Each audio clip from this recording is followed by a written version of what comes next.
नमस्कार दोस्तों, तूली the vlogger में आप सबका फिर से स्वागत है। दोस्तों आज के इस वीडियो में मैं आप लोगों को बताने वाली हूँ कि आप अपने जीवन में कोई भी विश हो, कोई भी मैनिफेस्टेशन टेक्निक हो जिसे आप अट्रैक्ट करना चाहते हैं, उसके लिए आपको कुछ प्रिंसिपल्स को समझना होगा। आज मैं बात करूंगी आपके विश को अट्रैक्ट करने के लिए वाटर प्रिंसिपल को समझिए, मिरर के प्रिंसिपल को समझिए और साथ में अपने विश के प्रिंसिपल को समझिए। यानी कि लॉ ऑफ अट्रैक्शन से रिलेटेड सारी चीजें आज के इस वीडियो में मैं आप लोगों को बताने वाली हूँ, ताकि आप भी अपने हिसाब से जो भी विश को मैनिफेस्ट करना चाह रहे हैं वो बहुत आसानी से कर सके। लेकिन वो सारी चीजें मैं बताने वाली हूँ। आगे बढ़ने से पहले चैनल को सब्सक्राइब कीजिए, बेल बटन को दबाइए। वीडियोस अच्छी लगती है तो लाइक, शेयर एंड कमेंट करना बिल्कुल भी मत भूलिए। आगे बढ़ते हैं दोस्तों। वाटर टेक्निक में मैंने आप लोगों को बताया है कि हम जो भी पानी को देखकर सोचते हैं या फिर एफर्म करते हैं वो चीजें बिल्कुल सत्य होती है। यानी कि आप कहिए कि आप वो अट्रैक्ट कर रहे हैं। लेकिन अगर पानी के साथ आप कंफ्यूज्ड है या फिर अपने विश को लेकर आप कंफ्यूज्ड है तो वो सारी चीजें आपके जीवन में आने में देर जरूर लगाती है। आती जरूर है लेकिन देर भी लगाती है। और देर का कारण क्या होता है कि आपको उसमें संदेह है। सबसे पहले चीज समझ लीजिए, बहुत सारे लोग होते हैं जो लोग स्पिरिचुअल नहीं होते हैं लेकिन वो अपने जीवन में बहुत तरक्की कर रहे होते हैं, लेकिन कहीं ना कहीं उनका बिलीफ सिस्टम उनके साथ काम करता है, आई कैन डू एनीथिंग। तो ये होता है एक कॉन्फिडेंस। और एक होता है इगोइस्टिक वाला मैनिफेस्टेशन टेक्निक कि कोई होता है कि ईश्वर को तो सब पता है कि मुझे क्या परेशानी है, तो अगर ईश्वर को सारी परेशानी पता है तो वो क्यों नहीं मेरा इलाज कर देते या क्यों नहीं वो मुझे सॉल्व कर देते। देखिए ये होता है ईगो। मैं कोई पूजा पाठ नहीं करूंगा, मैं कुछ मंत्र जाप नहीं करूंगा, मैं कोई साधना नहीं करूंगा, लेकिन ईश्वर को मेरी प्रॉब्लम मालूम है तो ईश्वर इसे ठीक करेंगे, मैंने सरेंडर कर दी। ठीक है, ये भी अच्छी बात है कि आपने सरेंडर कर दी, लेकिन सरेंडर करने का मतलब ये थोड़ी है कि आप उनके लिए आपके मन में कोई इच्छा या श्रद्धा या फिर पूजा पाठ की इच्छा ही ना हो। उनको भी नॉक करना पड़ता है। आपको भी ईश्वर के आगे जब आप सरेंडर करते हैं तो उनको नॉक करना पड़ता है। ठीक है, तो ये नहीं होते कि आप उनको पूजो ही नहीं, आप उनकी साधना ही नहीं करो, आप उनका पूजा पाठ ही नहीं करो, लेकिन आप कहो कि मैंने सरेंडर कर दिया। यानी कि आपने क्या किया, आपने अपने पलड़े से अपनी प्रॉब्लम्स को झाड़ी है, उनके कंधे पर दे दी है, लेकिन आप कुछ नहीं करोगे, आप शांत होकर बैठे रहोगे, जो करना ईश्वर करता रहेगा, which is wrong I think. तो आपको इगोइस्टिक नहीं बन रहा है अपनी किसी भी चीज के लिए, अपने विश के लिए। आप जब कोई भी चीज करते हो तो उसे प्रैक्टिस करनी जरूरी होती है, नॉक करनी जरूरी होती है, प्यार करना जरूरी हो जाता है जो भी चीजें आप मांग रहे हो और जिनसे भी मांग रहे हो। क्या आप अपने सिस्टम में, आप अपने लाइफ के सिस्टम में आप नौकरी करते हो तो आप सोच लेते हो कि मैंने 1 महीना काम कर लिया, मुझे सैलरी मिल गई, अब ये 1 महीना मैंने काम किया तो पूरी जिंदगी 1 महीना का सैलरी मेरे पास आते रहे। Is it possible? नहीं है ना। आपको हर महीने काम करना पड़ता है, तब जाकर आपको सैलरी मिलती है। तो यहाँ पर भी वही चीज है कि आप सरेंडर कर रहे हो, लेकिन आप सरेंडर करके आप शांत नहीं हो रहे हो। आप अपने जीवन को और ज्यादा सुचारू ढंग से बनाने के लिए आप ईश्वर के समीप जा रहे हो। तो ईगो यहाँ से हटा देनी है। चलिए वाटर टेक्निक की बात करती हूँ, यानी वाटर प्रिंसिपल की बात करती हूँ। ये जो पानी है ना, ये हर एक बात सुनता है, हर एक चीज सुनता है। तो ये पानी को जब हम अपनी विश बोलते हैं, इंटेंशन देते हैं, तो दैट मीन्स काइंड ऑफ हम ये चाहते हैं, तभी हम इस पानी को देख रहे हैं, ताकि ये पानी में अपनी इंटेंशन पुट करने के बाद इसे हम पी भी रहे हैं। दैट मीन्स हमारे जितने भी सेल्स है वो उसी हिसाब से जागृत भी हो रहे हैं जब हम वाटर को पीते हैं। यानी मैनिफेस्टेशन टेक्निक में हम इसे यूज करते हैं। ठीक उसी प्रकार से मिरर टेक्निक, मिरर को जब हम देखते हैं तो मैंने आप लोगों को हमेशा कहा है कि मिरर में जब हम देखते हैं तो कभी भी हम 2 आंखों को डायरेक्ट नहीं देख पाते, हम सिर्फ एक आंख को डायरेक्ट देख पाते हैं। तो इसीलिए आप राइट आई से शुरू करते हैं तो आप अपने विश को बोलते हैं। लेकिन इसका प्रिंसिपल क्या है? इसका प्रिंसिपल है कि जब आप अपने इंटेंशन को कह रहे हो तो दैट मीन्स आप अपने आप को सामने पा रहे हो, और जब आप सामने पा रहे हो तो आप अपने विश पर एकदम 100% कॉन्सेंट्रेट करके ही आप अपने विश को बोल रहे हो। यह है मिरर टेक्निक का, यानी मिरर का प्रिंसिपल।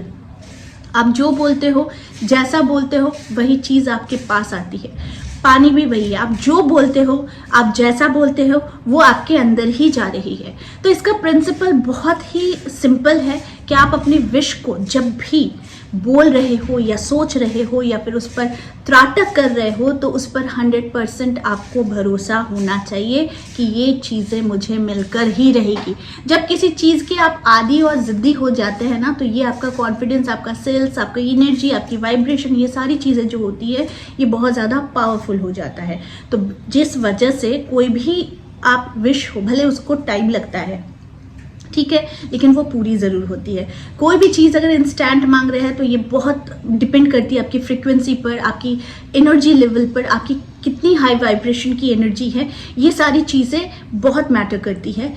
और हो सकता है कि वो एनर्जी लेवल आप में अभी है जिसमें आपने पूरा अपना 100% दे दिया है, लेकिन वो 2 दिन के बाद हुआ या 7-8 दिन के बाद हुआ तो आप घबरा गए क्यों ये इंस्टेंट नहीं हुआ। लेकिन जब आपका काम हो जाता है तो आपको बिलीव हो जाता है कि यस, लॉ ऑफ अट्रैक्शन हो या फिर मिरर प्रिंसिपल हो या फिर वाटर की प्रिंसिपल हो, ये सारी चीज़ें काम करती है आपके एग्जैक्ट और एकदम हाई वाइब्रेशन के ऊपर में और बिल्कुल पॉजिटिव इंटेंशन के साथ।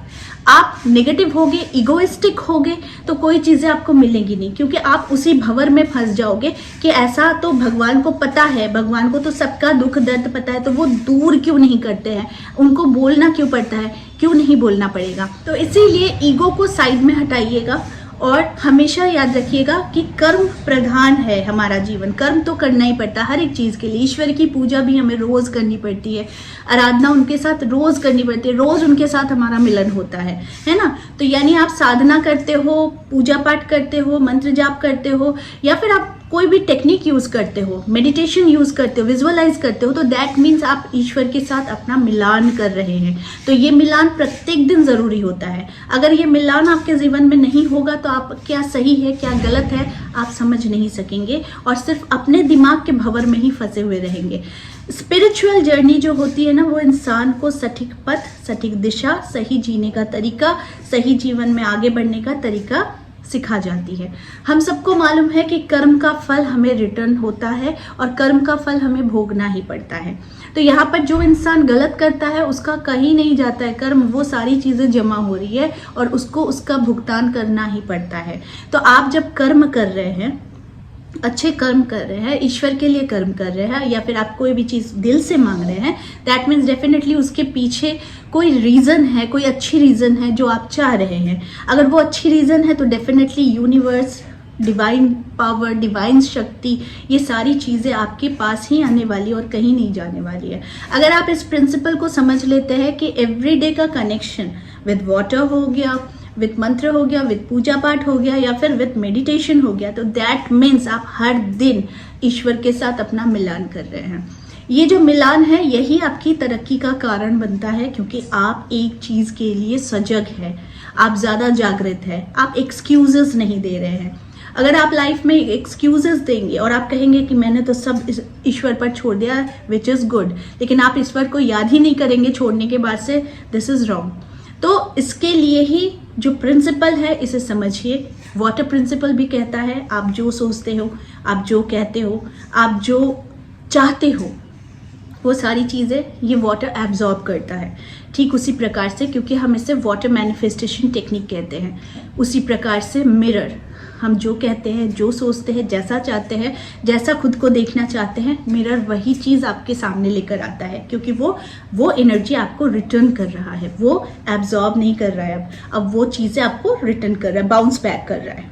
दूसरी चीज़, जब आप साधना में जुड़ते हैं तो हमारे बॉडी में जो 7 चक्र है, और भी बहुत सारे चक्र हैं, लेकिन इसमें सबसे ज़्यादा इम्पॉर्टेंट है हमारे जो 7 चक्र, इनका पॉलिश होना। तो मंत्र साधना, मंत्र जाप, पूजा पाठ, चालीसा, या फिर आप भगवान के नामों का श्रवण कर रहे हैं या फिर आप जाप कर रहे हैं, तो दैट मीन्स ये एक वाइब्रेशन क्रिएट करती है, जो वाइब्रेशन धीरे धीरे जमी हुई मैल, जमी हुई ऊर्जा, ये सारी चीज़ों को बाहर निकालनी शुरू कर देती है। तो ये है इनका प्रिंसिपल। अगर ये प्रिंसिपल को आप समझ जाते हैं, ईगो को साइड में रखते हैं। बहुत सारे लोगों को मैंने ये भी कहते हुए सुना है कि मेरे पास तो सब है, मुझे भगवान की ज़रूरत नहीं है, मुझे ईश्वर की ज़रूरत नहीं है, मैं कर्म कर रहा हूँ तो मुझे मिलता जा रहा है। दैट इज़ गुड, आप कर्म पर ही बिलीव करते हो और कर्म ही एक्चुअली में करना है। आप पूजा पाठ भी करो, वो भी कर्म है। आप खाना पकाओ, खाना खाओ, वो भी कर्म है। आप रोजगार के लिए आप बाहर निकल रहे हो, जॉब कर रहे हो, वो भी कर्म है। लेकिन कर्म का तात्पर्य ये नहीं है कि आपके ईगो में आ जाए।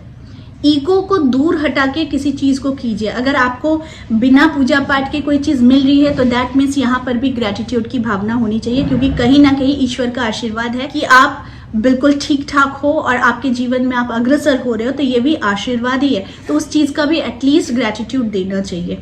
ठीक है, तो यहाँ पर बहुत रॉन्ग माइंडसेट भी होता है लोगों का, जिनको हम क्लियर नहीं कर सकते। शायद वीडियोस के माध्यम से हम इन्हें सच्चाई बता सकते हैं, लेकिन जिस इंसान का ईगो आ जाता है वो बहुत ज़्यादा दूर तक वो सरवाइव नहीं कर सकता है। आज तक जितने भी लोगों को आप देख लेना सक्सेसफुल है अपने जीवन में, वो कभी भी ईगोइस्टिक नहीं होते हैं। उनके जीवन में हमेशा किसी भी चीज़ के लिए ना कृतज्ञता रहती है। ठीक है, आजीविका के लिए धन इम्पॉर्टेंट है, धन के लिए कर्म इम्पॉर्टेंट है, और कर्म के लिए वो ऊर्जा इम्पॉर्टेंट है। अगर इस बात को आप समझ जाते हैं कि वो ऊर्जा भी आपको कहाँ से मिलती है, तो वो भी ईश्वर की देन है, प्राकृतिक से ही आपको मिलती है।